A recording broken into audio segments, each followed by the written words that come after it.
Was born in the hole, muddy my clothes, climbing out to see a new world, and all these things I'm finding out that they kept from me, even things they lied about.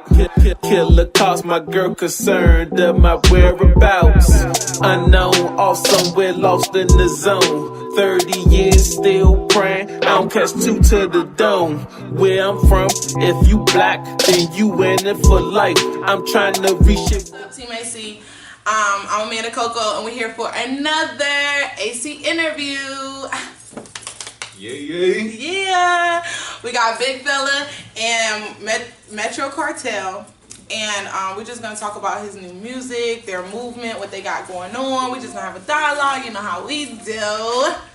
And let's start. So we're gonna start with Big Fella. So tell us where you're from. Just tell us where you're from. Where are you from? Are you from let me get my words together. So is it DMV? Can I say you from the DMV? I'm not trying to offend you, so I'm like, should I say you from the DMV or should I say you from DC? Man, like I don't know how it goes because it's like different. I'm not that deep into it. I'm from DC. Reside at LVA with my folks. But most part, the whole group from DC. Okay, DC. Yeah.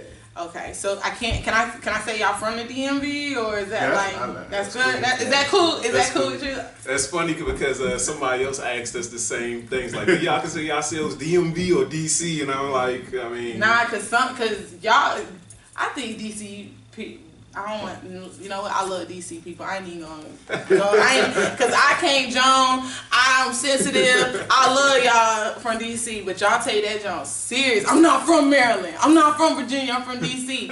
And they just be right across you be right across the street. You be on that bridge. Welcome to Virginia. No, welcome to Maryland. No, welcome to DC in like 3 minutes. So. And I think like the DMV term, like it's so big now, so you can't even really deny it now. Right. It's like, all right, they want to say you from DMV. I mean, you kind of are now because nationally, like everybody from other places know this area is the DMV now, not just the DC area anymore. Right. So it's so crazy. It's a rebranding of the area. Right. The area. That's what it was called.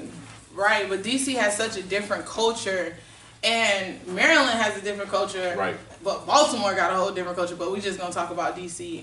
DC has a whole different culture, and it's really rich. Like y'all have a really rich culture. What high school did y'all go to? Like how was it coming up? We'll start. It don't matter who want to go first. So I grew up in Northeast. I graduated from Luke Seymour High School. Okay. Yeah. Was it a good high school? Was it the best high school? Definitely not the best. Anybody from DC that know Luke Seymour, aka Street Academy. Street Academy. Definitely not the best school in the area. But you came from it though. You graduated. Yeah, graduated. That's what's up. Graduated. Grew up in Northeast my whole life. And luckily, the C College, graduated from there. So, really? What college you go to? That's where we met. We met at Johnson C. Smith in Charlotte, North Carolina. Oh, Carolina team. Yeah. You know what I'm saying? That's an HBCU too. Yeah, it is. Yeah, you know we lit. Yeah. That's what's up. So yeah, that's basically my background. Northeast born and raised, man. That's what's up. How about you? Grew up Southeast, moved to LVA with my mom when I was younger. Alexandria, I graduated from T.C. Williams. Okay, was that the best school or not? That was the only school in Alexandria, high school. Really? That's the only high school in Alexandria. So I know somebody from Alexandria know that school then. Yeah. I went to Rose. That's Remember the Titans, the movie. That's the school. Really? Yeah. I thought that school was out in North Carolina. Dang. You know I be trying to get North Carolina in there. So you got some history in the area. Right. Yeah, that's how, matter of fact, our group started at Johnson C. Smith. Really? Cartel, yeah. You know, it's so funny that y'all talk about y'all went to a HBCU. What made y'all go to what made y'all go to a HBCU or just go to college, period? I actually wanted to go for sports, but it didn't turn out that way. But I just know I wanted to go somewhere in North Carolina. I didn't want to go too far from home. Right. But I have family in North Carolina as well, in Raleigh, Rocky Mount, and Greensboro. Okay, that's close. That's close. And me, my girlfriend at the time, her mother actually pushed me towards college. I wasn't even planning on going to college. Shouts out. I was like, man, I'm just going to get this high school diploma, man. Give me this good old job. I ain't paying no bills right now. I'm about to be caked up living at grandma's house. Yeah, I feel you. So that was my plan. But yeah, she had a contact at Johnson C. Smith. I went down there to visit the school, and the dude was just like, if she vouching for you, you win, and it was just essentially like that. So if any college people out here, like college board that like governing colleges, don't think I just got into college for free. I did get into college for free. I want to go and attack my school. I still went, man. It don't even matter how you get in there though. You got in there because I kind of got into I didn't finish school. I went to Elizabeth City State University, and I kind of got in there on some like, cause I was wild. Like I didn't have I had dropped it. I got an adult high school diploma. Like I was like you. I was like, shit, I'm gonna get these jobs. I ain't about to do it, but I played tennis. So the guy was like, so my coach was like, I can get you in Elizabeth City State or whatever. It ain't end up happening when I got there like that. Right. But that's how I got in too. But it's still important to have people like that around you, and it's a blessing to have those kind of people around you. And I think that's really important that you have people that feed into you and see something. Her mom probably saw something in you. Yeah, it was like, boy, you need to get out of DC for a little while. So you killed or be killed. Right. Right, we're doing an HBCU initiative where we're gonna try to boost attendance for HBCUs. Okay. And I want to do like a tour for homecoming because HBCU homecomings be super lit, and it's just a good environment that I don't think people get to showcase. Right. And so tell me, what was your favorite thing about going to a HBCU? For me, I say the people, because my high school was more diverse. Mm-hmm. So I kind of like got from diverse to predominantly black, on HBCU. Mm-hmm. And I think I like that better because you don't feel out of place sometimes. Yeah. And you kind of feel home, but it has its ups and downs. Yeah, it does. Because when I was there, because I'm from Greenville, North Carolina, and it's a mixture of black and white. And when you go to HBCU, it's mostly black. Right. And you kind of get tired of seeing black people all the time. Yeah. You know what I'm saying? I love black people. Y'all know home team all day, but you kind of get tired of it. But what would be one of the best things you think about going to HBCU? So it was that. I definitely know what you feel. It's like these black people, but at the same time, it was actually good to be around black people of intelligence at the same time. It's like, and they're from different places, especially like me. Growing up, my family didn't have money to travel, so really by me going to North Carolina, that was like really the furthest I've ever been away from home for the longest amount of time. And then I got a chance to meet people from all over the country. Yeah. You got the chance to, and they look like you, so you like, hey, you over there? I didn't even know people come from there. Yeah, exactly. Yeah. And then you like, oh, for real, it's like that where you from? And they like, oh, for real, it's like that in DC. I thought DC was just like the monuments. Like I ain't know y'all get down like that. What's go-go music? And you hear about things that they do in their time. So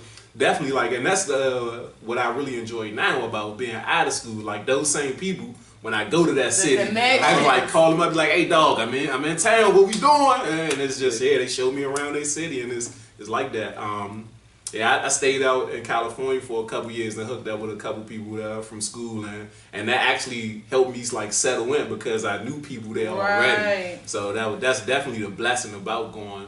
I say the just camaraderie, college, and the networking, man. Yeah, college is a great space to network. I didn't finish college, but the friends I got from college, the connections I got from the people that I know, it's so much value in just the experience. You know what I'm saying? I just think it's experience. So y'all definitely be on the lookout. Go to school, man. Just for definitely go to an HBCU. We need more attendance at them HBCUs. Definitely. Support your peoples. Yeah, support your peoples, and definitely be on the lookout for our HBCU tour.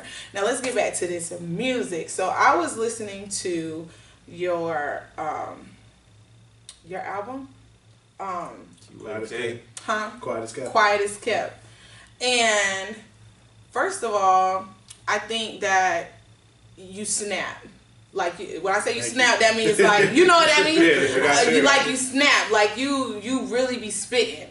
I got so many different vibes Like, and it's not, and not kind of like, not, I got so many different vibes. Like, it's one song that gave me, and Dynasty is one of my favorite Jay-Z albums, and I got that Dynasty vibe on one of the songs. I don't think it's Martin Luther King Dreams or Martin Dreams. That's crazy. It might be that.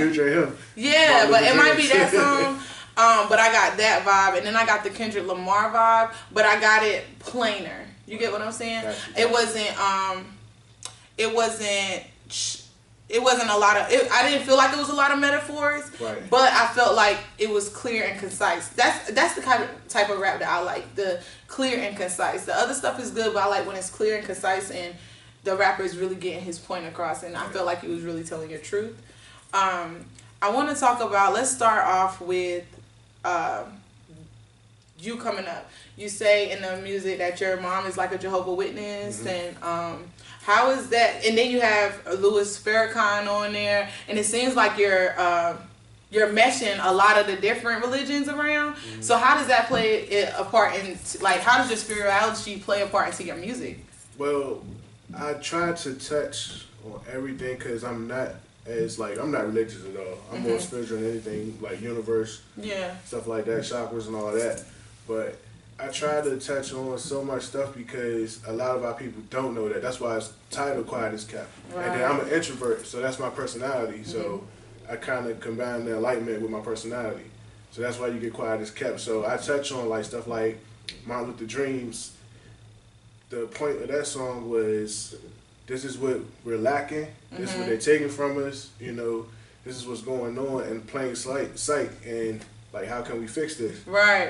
And, you know, that's why I'm saying in the hook, I'm kind of like overdosing. I'm like self-medicating, drinking. Right. You know what I'm saying? And it's funny that you say that because this is what we had a discussion about. So in one of your verses, you were saying how you was talking about a woman. And you was like, it doesn't matter. She could be black, Asian, Caucasian. She could still be my Coretta Scott King. Yeah. And I went upstairs and I was like, yeah.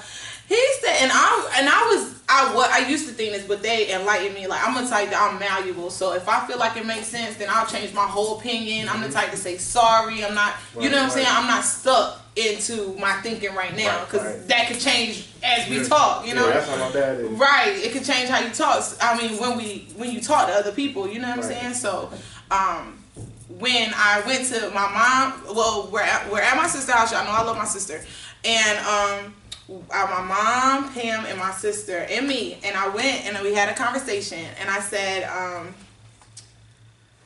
yeah, how can he sound like, I'm like, y'all, I think he contradicting himself, because I'm like, he put up like agenda, but he said that he could have any kind of woman, and it don't have to be a black or white woman.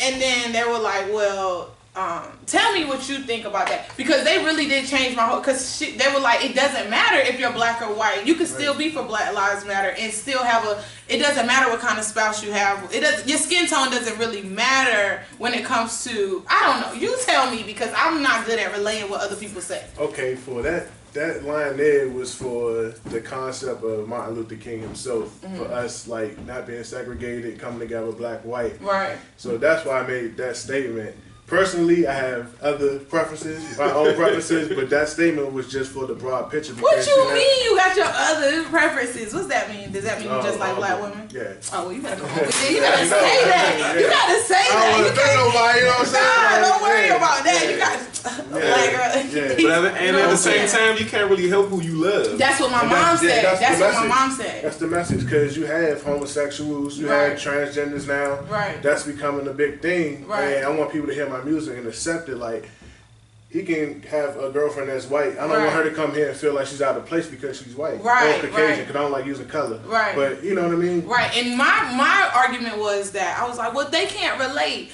And Pam said, well, if a homeless person, you see a homeless person, can you not relate because you have never been homeless? No, you can see what's going on and still feel for them and empathize with them. So I was like, man, I think that's what he was trying to say in his music, and it really sparked a dialogue amongst us. So that's dope that you do that with your music, and it's so thank you for that, because I was thinking one way. I was like, Dr. Umar Johnson said, and they was like, no, and my mom was like, you can't help who you love, and you can't say that a white person is not going to be able to see what black people are going through. Right. You know what I'm saying? And I was like, yo, you right. Like, they quiet as kept. Some of them going through the same thing we going through. Yeah. It's just not broadcast. Yeah. Right. So, or they just don't know it. They think their struggle is different because of our skin color. And I feel like that's like really one of the biggest barriers. Because of the skin color, they don't think we have the same problems. Right. And that's not the coming another topic, but the whole Occupy movement. Right. Like, that was probably one of the most diverse movements we had in a long time, where you saw black and white people banding together for a purpose. And I'm mad like their movement died down in the wake of all this other craziness, because their movement was real important, because it was really about the fight for us little people, like all little people. Right. So that's something we need. Occupy, man. If y'all, Anybody from Occupy, man, hit us up, man. For we real. want to come out and support, man. Cartel want to come out and support the Occupy movement. I remember that job, man. Yo, Occupy. I remember I was on Twitter heavy when Occupy was coming on. That's when everybody went and just started living on Wall Street. Right. Even in DC, they were occupying parks in DC, and police were trying to get them to move. We got to bring Occupy back. That's what we need. Is Occupy back, because everybody was on it. Like that's what's up. I'm so glad you thought of that. For real. I'm so glad you thought about that. And I also like, when I listened to it, I like how you talked about women. I really like the joint with Lady Karma on it. I like how she was rapping. I like how she was rapping, and she was kind of like in her bag, like the way you. I gotta tell you how. I'm sorry, cause go. How she came up with the verse. So my concept for my whole project was to have spoken word. I never had this before. Spoken word in the intro, spoken word in the outro. So Lady Karma was supposed to do the intro, and I had another young lady supposed to do the outro. But that didn't fall through. So I told her I don't want her to rap. She's nice rapping. Right. Like she writes poetry. So I sent her the album cover and said, I want you to just look at the cover and then make your verse. Like, write a poem about it. And that's what she came up with. Like, I was just it was refreshing. Cause first of all, don't get it twisted. I love ratchet music. I love country music. I love all kinds of music. You know, all kinds of rap. Cause rap is turning into genres. Like, it's different genres, types of rap. I love it all. And it was so refreshing to hear a queen talk like that. Like you could tell she was all the way in her bag, when the stuff that she was saying was just so like, I don't know. It was genuine and real, and it was plain. You know what I'm saying? Like she was talking to you. Right, and it was plain. And the whole thing is, you don't get that now. Like, you don't get that plain, black and white, this is what it is. I love myself. I'm beautiful. I'm a queen. You're going to treat me as such. Yeah. And that's what it's going to be. You don't get that from rap. You don't really, it's kind of dying out. Back in the day, you was going to get that. Like, you was going to get that plain, I don't fuck with you. You don't fuck with me. I'm calling your name. I'm calling your name. Yeah, we ain't gonna speak. We ain't gonna fake the funk. Now it's like I'm subbing and I'm gonna say this in the rap, and you gonna have to figure out who I'm talking about. Yeah. Nah, I like your plain black and white. Let me know what you're talking about. Yes. But that's funny because she was talking about so much stuff in that one verse. Before stuff like happened, like I don't know if you heard what she said about the girls, the missing girls. That happened. That she made that before that started happening in DC and this area. Like, so the stuff she touched on, like, just started happening. Period. It has been going on. Right, and that's how you know she was paying attention. Mm-hmm. That's how you know when you're paying attention. What are y'all musical influences? Like, what are y'all listening to right now? Oh man. I got like 2 different lanes. I listen to like my top 3. Cole, Crit, Kendrick Lamar. Mm-hmm. Underground, it'll be like Starlito. Mm-hmm. I just put him on my Music Monday playlist. Freddie Gibbs, and I don't know if you're familiar with Spody from Atlanta. He used to be with Hustle Gang. I think I've heard of him, but I haven't. He sound like Young Dro, but go harder. I don't think I can pinpoint some of his music, but definitely Starlito. Definitely, you know, I'm not heavy on Freddie Gibbs. I might have to get him. You gotta send me some stuff. Send me some stuff so I can get him. You gotta put me on. Nice, man. Like, he got locked up in Australia for I think about a year. Really? Not Australia, Europe. One of them. Yeah, because he was with Jesus. He was locked up abroad. Yeah, he used to be under Jesus. They had charged him for a rape charge. He wasn't even sexual there. assault, something like that. Yeah, it was from like an entourage in the party, just because it was his entourage. I guess police said they heard his name and they locked him up. Well, we ain't even gonna talk about that because we don't know nothing about what Freddie Gibbs got going. But we listening to your music. His Big project fucking with you. Yeah, his project is about that. Oh, situation. okay, So, okay. project. That's what's up. Me, I mean, influences definitely the greats: Tupac, Biggie, Jay-Z, Scarface, UGK. A lot of West Coast influences growing up. My brothers was real heavy on down south music and West Coast music. When me and him first hooked up, I used to play him everything that my brothers brought me up on. He's like, man, I never even heard of some of these people. So that was cool. So we it was like an exchange of music. But on a given day, I don't know. Most of the time, it's probably like something old, unless somebody. Oh, like what? Like 90s rap. Yeah, well, you gotta let them know because people not on it. Like people, you gotta. I mean, like shoot. This morning I was listening to MC8. That's some West Coast rapper. MC8. Yeah, MC8. We come strapped. We talking about just like pure 90s gangster so you rap. Like a I'm about to run in your house and yeah. shoot your mother type rap music. But that's not the type of music I make. But I enjoy that music because it's what I grew up on. And that time, like that's what it was like back then. At least for the West Coast and kind of like a lot of places around America. But on any given day, like if something come across my ears and I like it, I listen to it. This was funny though. My boy I was just telling him before we came over here. My boy was hanging out with his son. His son, 12 years old, and his son was playing music on his PlayStation. Yeah. And a song came on. He was like, "Son, who was that?" And it's like this new young rapper called Aha Gazelle. So yeah, he's like, who? Aha Gazelle. So I've been checking his music out like the past couple of days. Just been checking out. And he cool. Yeah, he a positive rapper. He don't curse. I think he got like church background because he make a lot of biblical references. Yeah. But, so for everybody who got kids under 13, Aha Gazelle is a good rapper for your kids to listen to. He don't curse none of that stuff. So. Man, it's so funny that you're talking about kids because it's like we were raised on hip hop, so now we raising our kids are listening like back before us. They were listening to the OJs and stuff, but now we got like I think Ninth Wonder put my child is the second hip hop generation, so I'm raising my child on hip hop music, hip hop culture, so it's really turning into like a I don't know, like a growth and it's just beautiful what the culture is doing. It's so many elements. It's good to see hip hop grow up.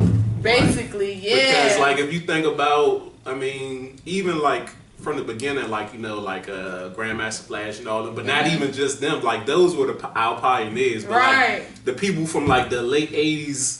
Middle 90s, like just to see them get older in hip hop, and and some of them still like, dropping albums. And it's good that they haven't fell off though, because we're growing up and we're growing right with them, so we can't really relate to what the young like I can relate like because I but you don't really want to hear past that.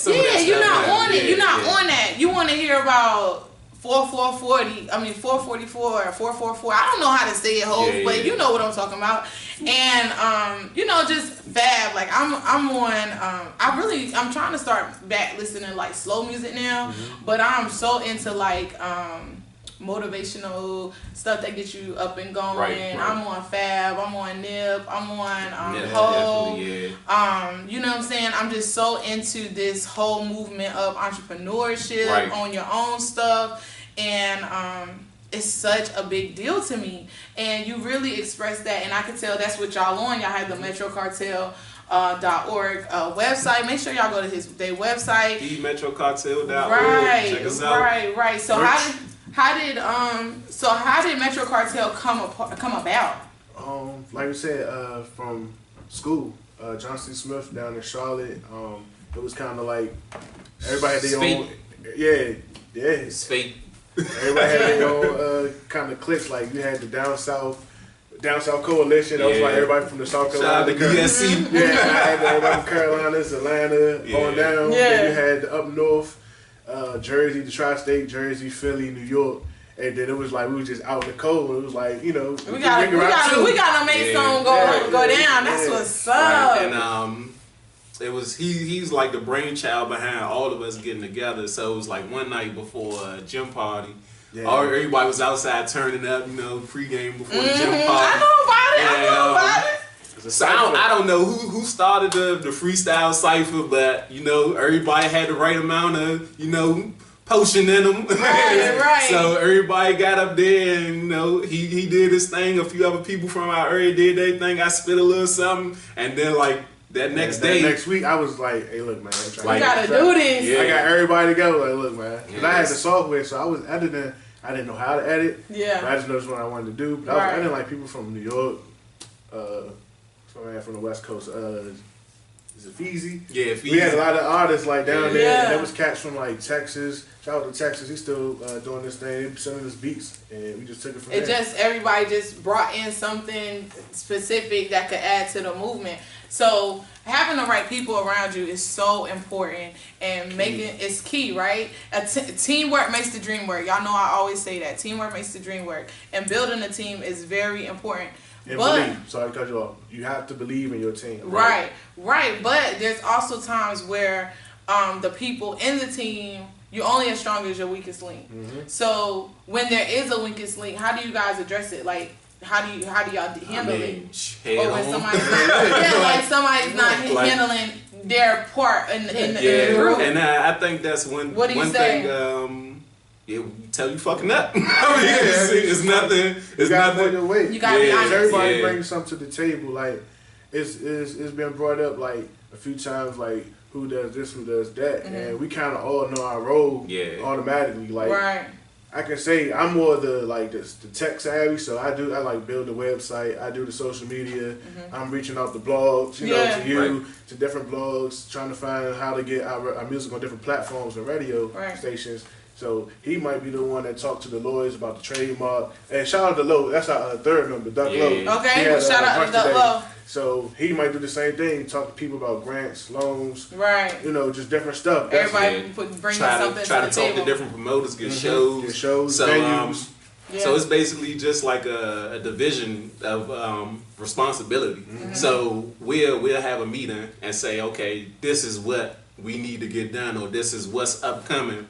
And this is what needs to be done to make everything right. So when we get to these dates, so somebody just, volunteered, like, hey, I do this, so that we make sure that's down there. I do this and I do that. Right. And when this day come, you need to have your shit together, or we be like, dog, what the fuck? We talking about this. You can't drop the ball. So we all had that respect for each other. That we're not gonna disrespect each other when we're telling you should have handled your shit. Has there ever been a time where you had to let somebody go out the team? Nah, like leave. Yeah, just like he said, like you gotta believe, like not only believe in your team, you gotta believe in the dream, like the end goal of it. So we got people just leave because they got tired of the grind. Yeah. The grind took a toll on them. So progress is a slow process. Is a slow process. Patience is key. Patience is virtue. Virtue is a virtue. You have to be patient. Like I said, like I wasn't even around for 2 years, 3 years actually. And he was like carrying the load by himself for a long time. School.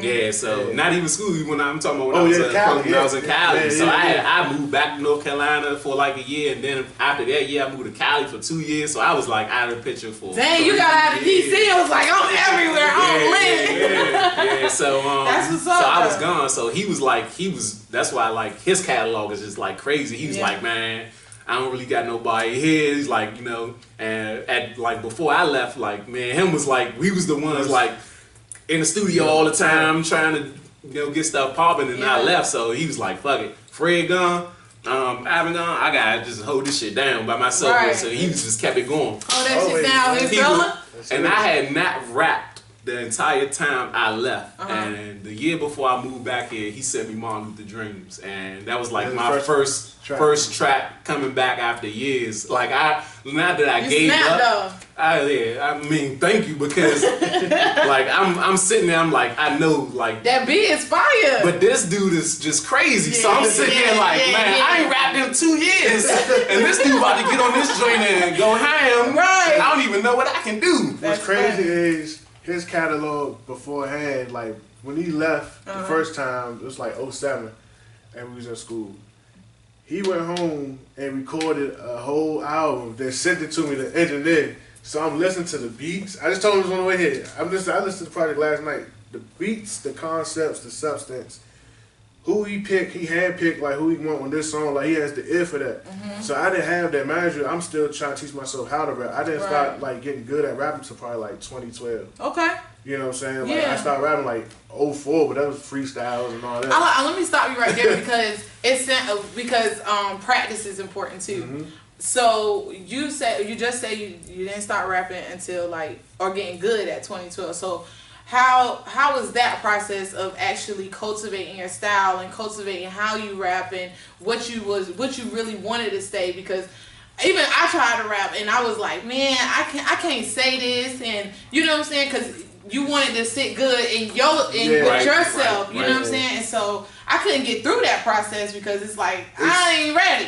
It's kind of, I say I don't want to say self-discipline. It's something you have to find within yourself that you're comfortable with, but you also have to know, you have to be true to yourself first and then the people around you.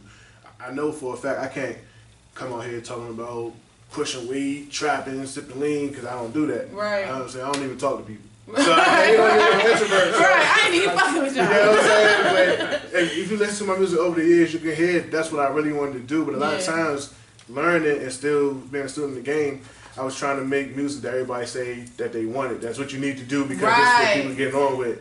So, and I think that's all. I think that's in the beginning too. Like you're gonna try to appeal to other people, and then I think where people get lost at is that they're stuck trying to appeal to people. You chasing. You chasing, and then I think what separates the good from great is that you get in your bag and you're like, this is what I'm gonna say, this is what it's gonna be. And I think that's in anything you do, not just with music. I think if you're a hairstylist, if you're a lawnmower, if you're a auto mechanic, and you start out and you just trying to do what somebody else think is good, and then you transition, it's always gonna be a transition phase to getting better and just actually being and getting in your bag and really cultivating your skills. And I'm glad you said that, because I don't think a lot of people understand that it's a practice that you have to get better. You have to hone in your skills. I learned how to hone my skills from these guys. Like seriously, like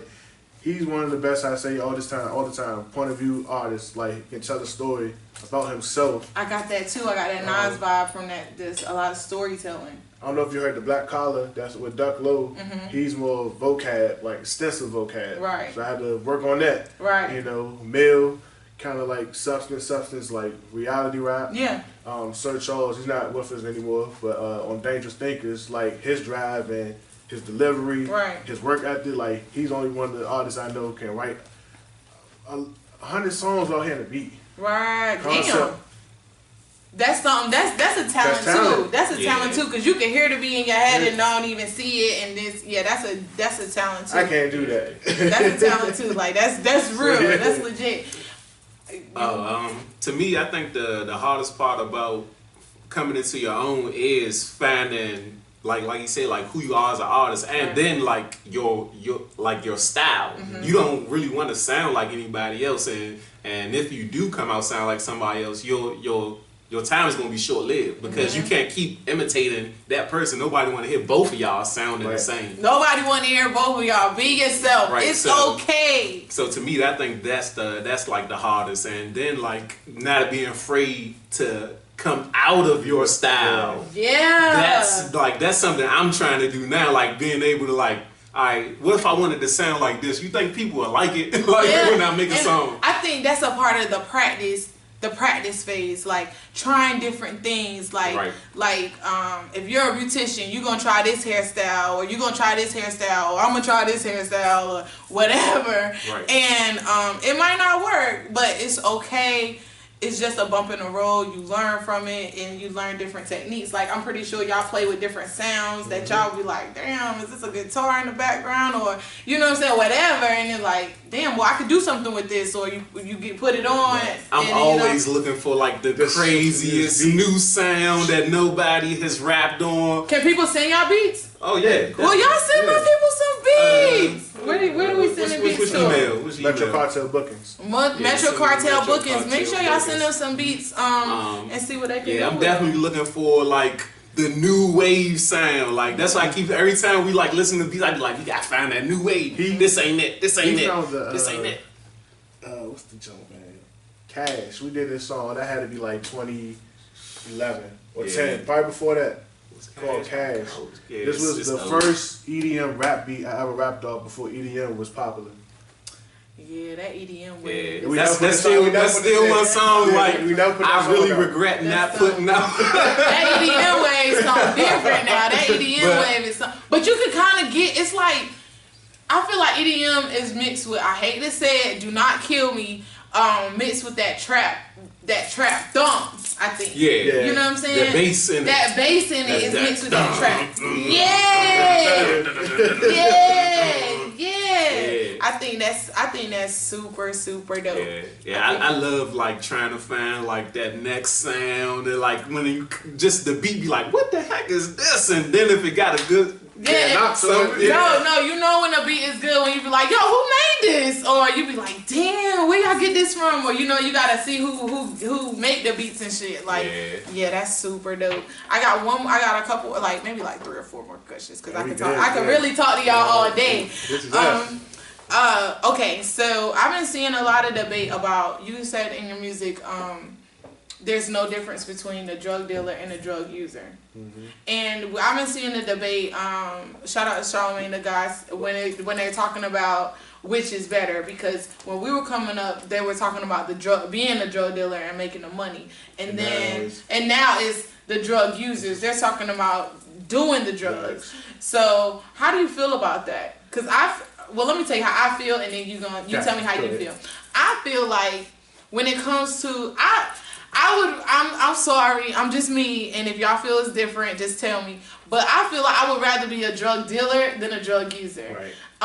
Just because if you look at McDonald's, they're selling food. You look at Marlboro, Newport, they're selling stuff that's gonna kill you, and it's up to the person to take it or not take it. You know what I'm saying? Right. But I would rather be I'd rather be the supplier than the user all day, every day. But that's just me, and maybe it's not conducive to what other people think, but that's what I would rather be, the drug dealer than the drug user.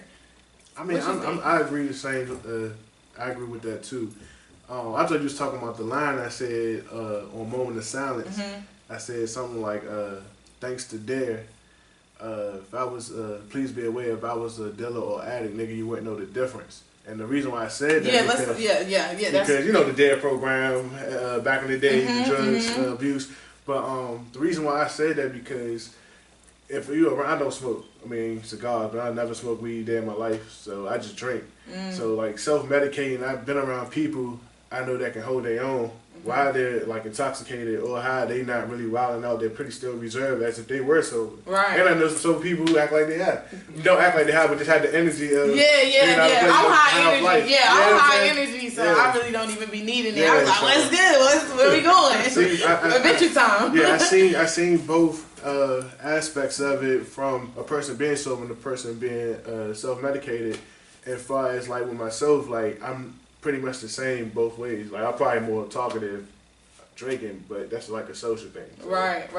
What do you think about that situation with that? See, with me, like, which one is better? I mean, I'm kind of like that person, like, it ain't really nobody better than but if I had to be one, I definitely don't want to be an addict. Like, who wants to be nobody want to be pokey. Can you get it for me, man? I definitely don't want to be that guy, but It's crazy how it shifted from in the music, because going back to, you know, like 90s rap, and I tell this to my younger cousins now when they listening to their music, I'm like, even though a lot of the music back then was about murder and selling drugs, it was about the struggle of having to sell these drugs, or I'm out here because my block is making so much money that people want to kill our block, so the drug addicts come to their block. It was like, it was more of a message, it was like a message of survival more than a glorification of doing, like, and now they're glorifying using drugs. It's not like, oh, I'm on these drugs because I'm depressed, even though some of them do say it, like, I watch Everyday Struggle, and they be breaking down like little Uzi lyrics, like, oh yeah, he said, you know, I'm sad and I'm da-da-da, and one of his lyrics, maybe he really does need help or whatever. I think music is therapeutic anyway. Either it's therapeutic for the person listening to it, it's therapeutic for the person writing it, it's therapeutic for the person rapping it, singing it. It's therapeutic anyway, and I think it's more gimmick. I don't want to say it's gimmicky now, because that's what they're on. You know what I'm saying? Like, that's what you do, then that's what you do. Because I'm not trying to knock anybody, because how you feed your family is how you feed your family. It's more either entertainment, than actual the art form. It's commercialized. Yeah, so a lot of messages is not really getting to the youth, because if all the media and radios are playing, you know, trap music or anything that's detrimental, you know, that's what they're going to be attached to. Like, you get spoon fed every day. You turn the radio, you hear the same thing over and over in rotation. And I think that's why Kendrick and J. Cole are so successful, because they were able to cut through all that stuff with a message. So I think building a fan base is very important for artists. I think your fans are your bread and butter. I think that's how they're able to move how they move and do whatever they want to do, because they have that core fan base that will follow them to the ends of the earth. I know you guys got fans, and I know you got people that's like, damn, big fella, like, you really speaking to my soul. You really listening to what's going on, and you really putting it out there to where I can digest it.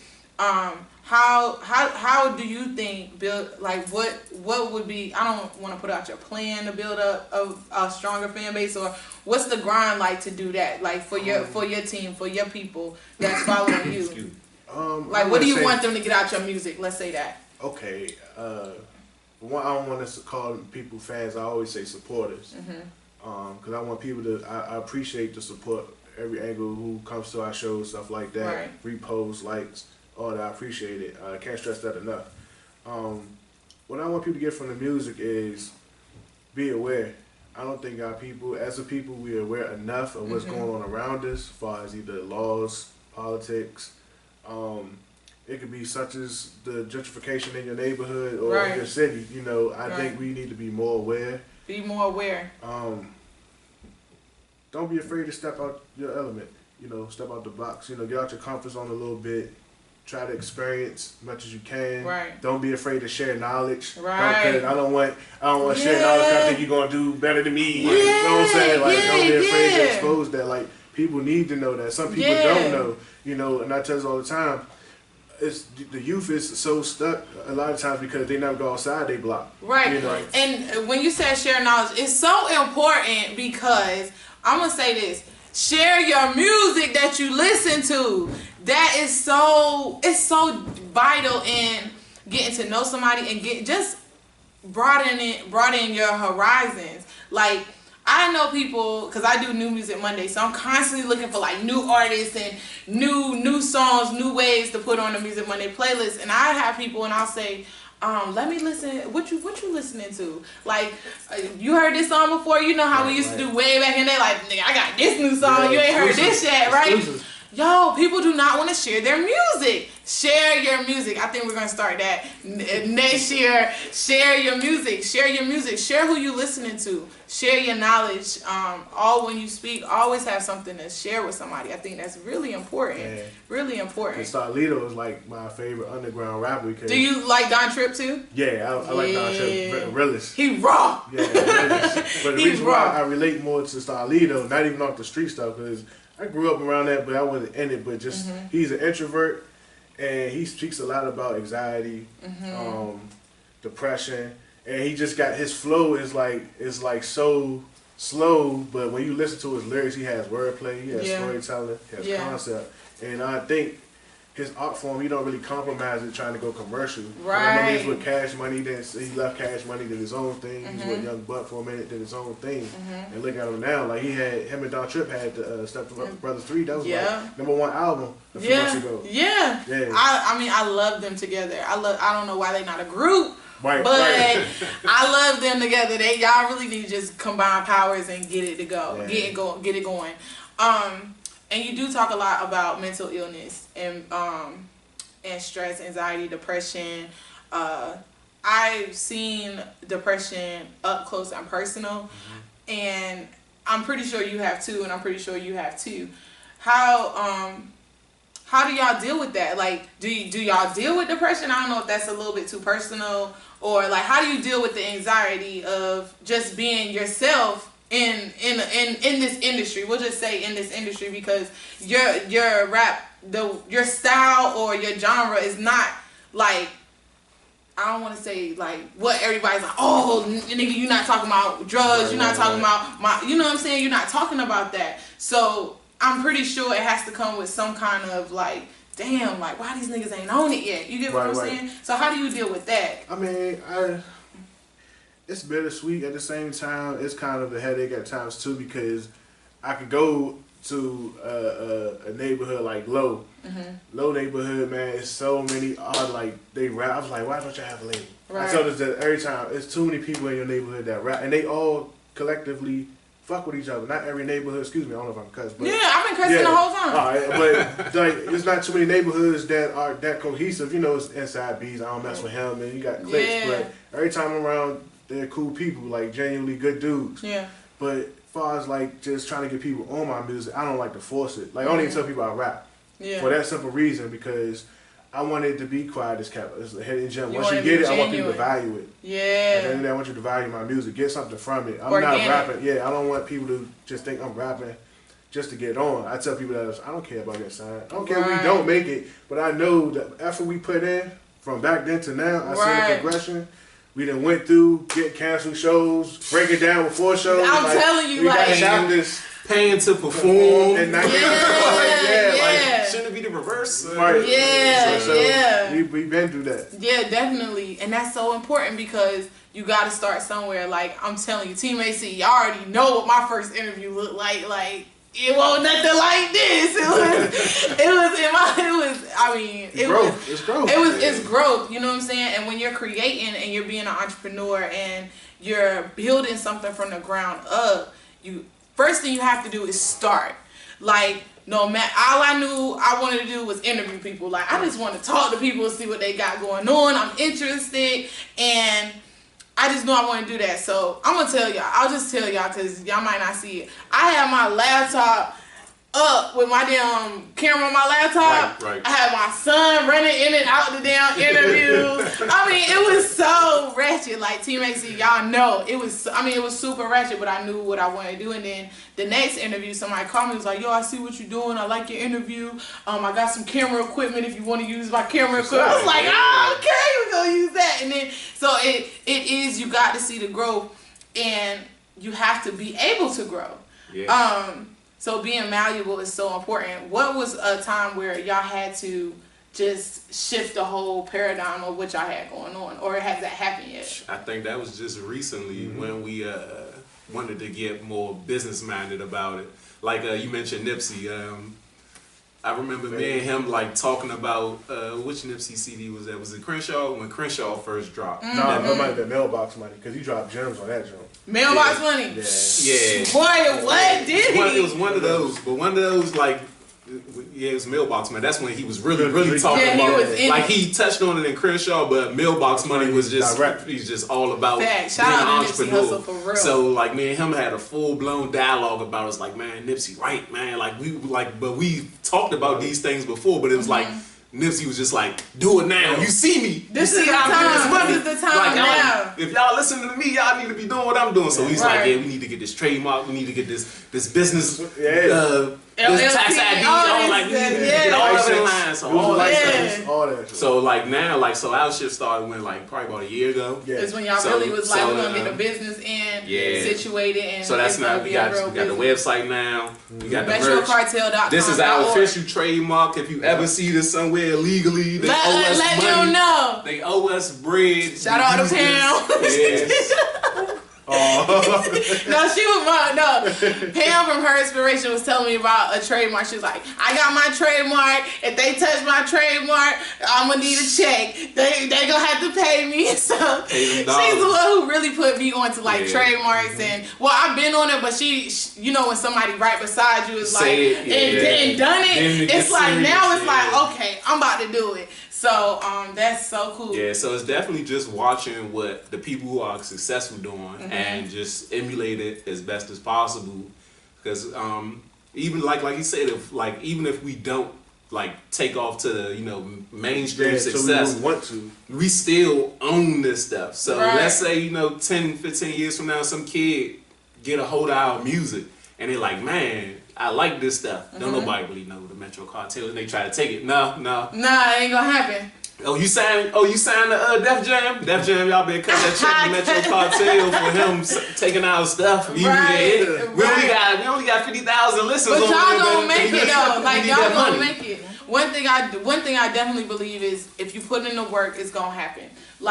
And mainstream success is not really important. Yeah, it's definitely like chasing that fame is not important at all. Like it's not important. Like once y'all own y'all stuff, so y'all could start selling y'all stuff off the rip and start getting more money than somebody who's mainstream right now, huh? Right.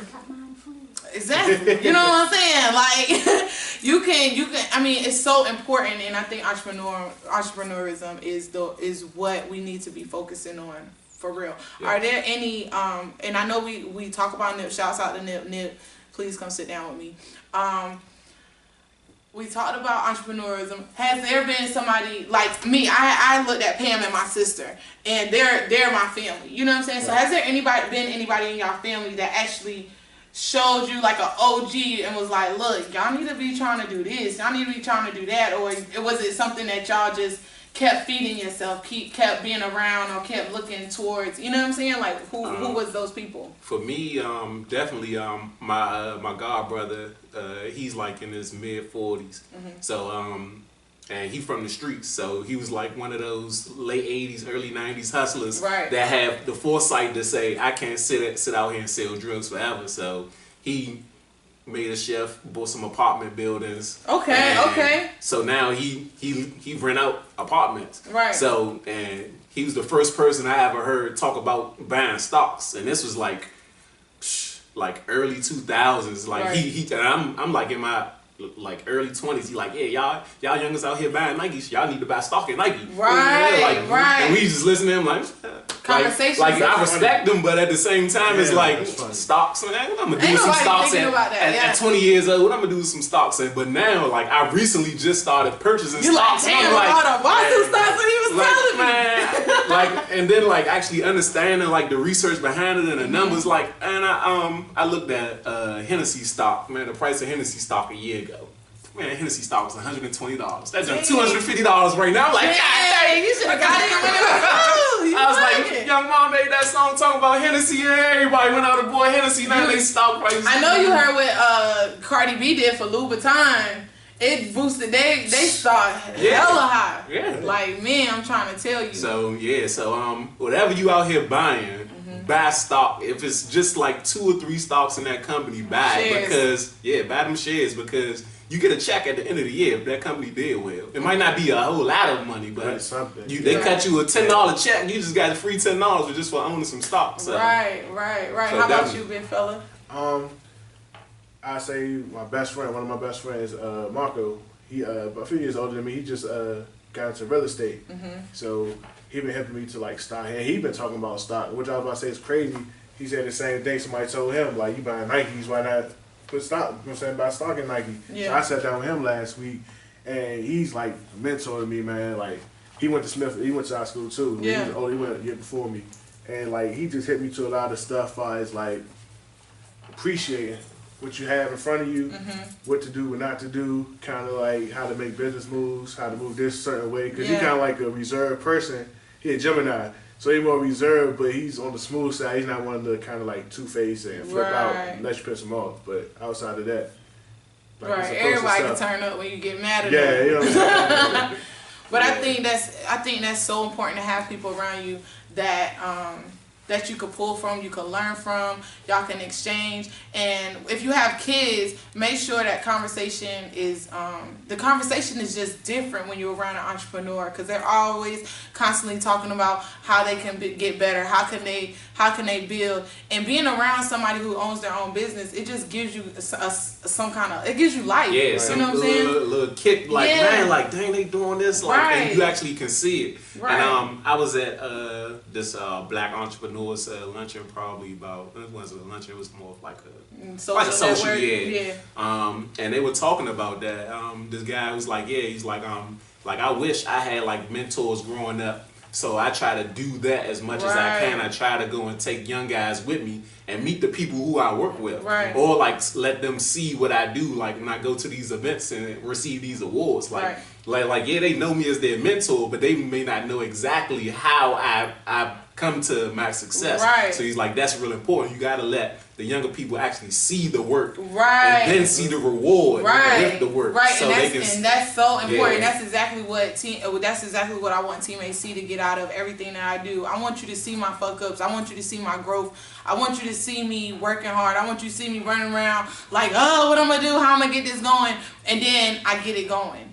And then you see like, dang, she done went through all this. I know that even no matter what kind of problems I go through, we can still get a finished product. We can still have what we initially started out with. Right, yeah. That's so dope. And I'm so glad. And I think that's the biggest thing is like we all see the success, but nobody ever really tells us like, hey, you gonna have to, it's gonna be some nights you can't sleep. Yes. You don't get like those, like people don't tell you that these things come with the success. They like, oh yeah, I'm rich. You see me with the bottles, nigga. You see me in the car. Right. But it's like, no, dog. It was like 2 weeks I couldn't go to bed till 4 o'clock in the morning. They had to get back up at 7. Yeah. And then start all over again. They don't tell you those type of things. Right. So, and I think that's what we need. Like, that's what we need. Those, the real behind the scenes. Right. Like, hey. Like them nights where you don't know if you're going to make it. Like, man, I know I done sat up and just been like, man, Lord, all I want is AC Magazine. Like, I know I done cried my sister. Like, all I want is my magazine. I don't want nothing. Right. I just want my magazine.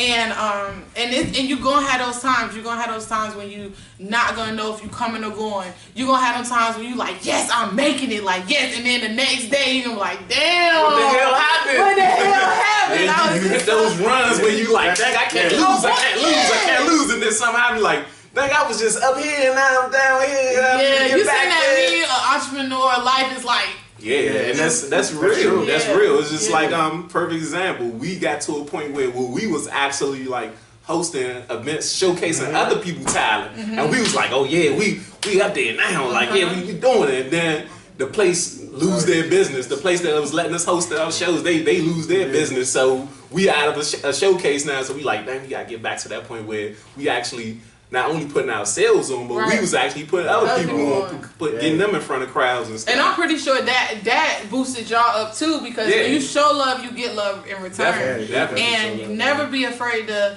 help somebody out, even if you're not in a position, even if they're seems like going past you, and you can help them on their way. It still is an investment into yourself. Right, you know what I'm saying? Because I feel like when you if that person blow up, they might be like, man, I remember when they used to let me perform at their joint, man.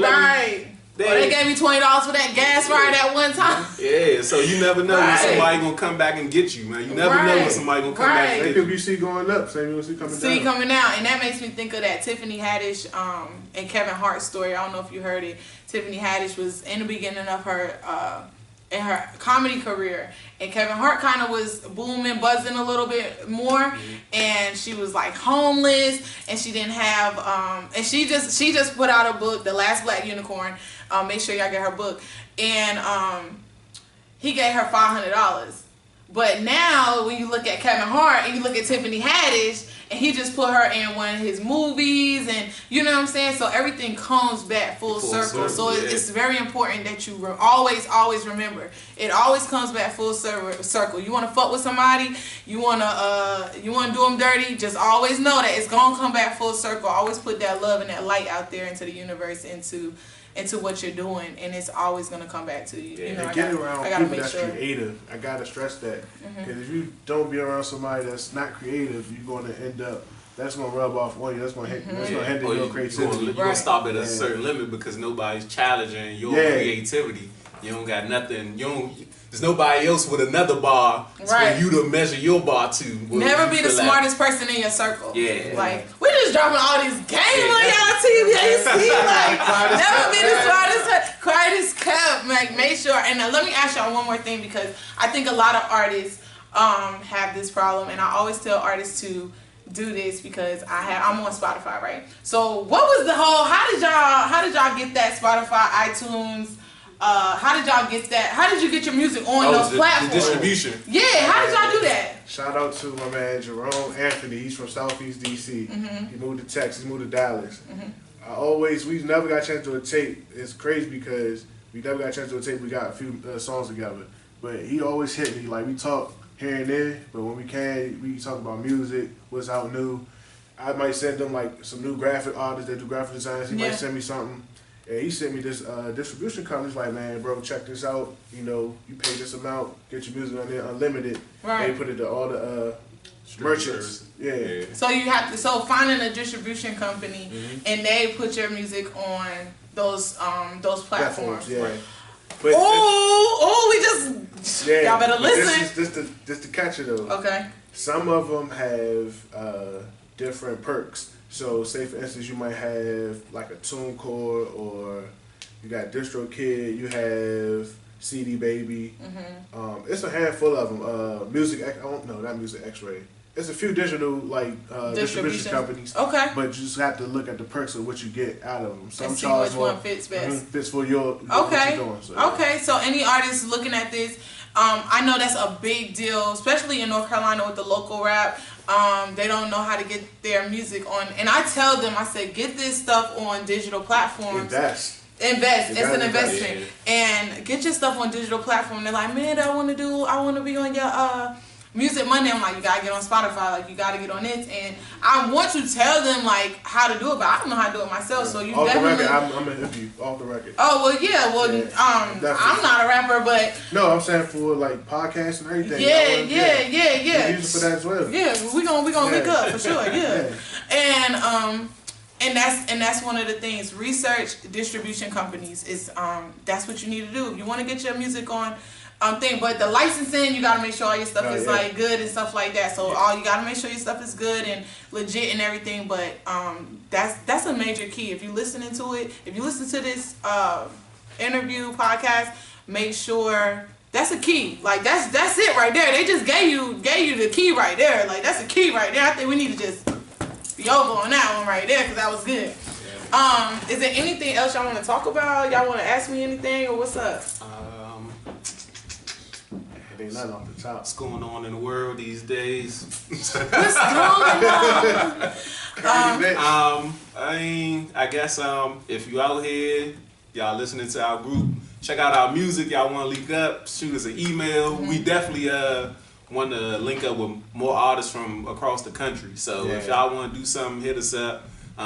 We could do an exchange of songs. You know, we do something for y'all. Y'all do something for us. We got our own studio, so. Definitely opening to collab with artists. And if you're a club owner, promoter, y'all need some acts, check us out. We definitely got music for any event, any kind of event. You could do it. And that's it, man. Stay positive. Build bridges, don't burn them. That's right. We cater to a lot of different platforms as well. So you want R&B, you got people that sing. We know people that sing. You want conscious, you want a little bit of trap, a little party, you know. They got it all. Yeah. So I think this is about it. I think we wrapping it up. Make sure y'all tell Team AC, thank y'all for watching. Yeah, check us out. Instagram, the Metro Cartel, TheMetrocRTL. The Walking Sim Card, Ivan _T. I'm gonna shorten that up one of these days. I was about to say like __. It's just gonna be Ivan T in a second. So be on You the have lookout to for be that. verified and all that. We gonna speak all that in the 60s. Like they gonna know Metro Cartel. Right. Hey, Yeah. somebody go ahead and make a clone account. It's cool to keep people away from my real accounts. Lord, he trying to be low key already. Oh, shout out to Duck Low. That's the third member. Duck Low. At Duck Low. Where you at, Duck Low? 10G. Actually, he had a brunch, Christmas brunch with his family. Oh yeah, family over everything. You know that's rules we live by. Family over everything. Definitely ain't gonna stop nobody from going to their kids' plays, man. You wanna miss a show or something, man? Nah. She said, nah, you gotta be at the show. Nah. Man, you go to child graduation. We ain't It's called stopping sacrifices. It's like but Sacrifices.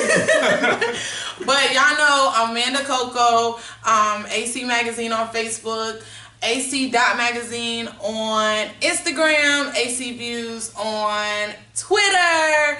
Y'all know where to find me. I'm so glad. Thank y'all so much for doing this. Oh my gosh. It was fun. This is like the biggest. I think this will end off our year. Really? Yeah. This is nice. Team AC, we I'ma get it on no matter what the cost. Chasing cash, lost interest. Hustling for the world, moving at Godspeed, paying tickets. Mind on calisthenics. From the city where hustles apprehended. Seen churches turn into the trenches. Niggas in the kitchen baptizing chickens. Fiends knocking like a witness.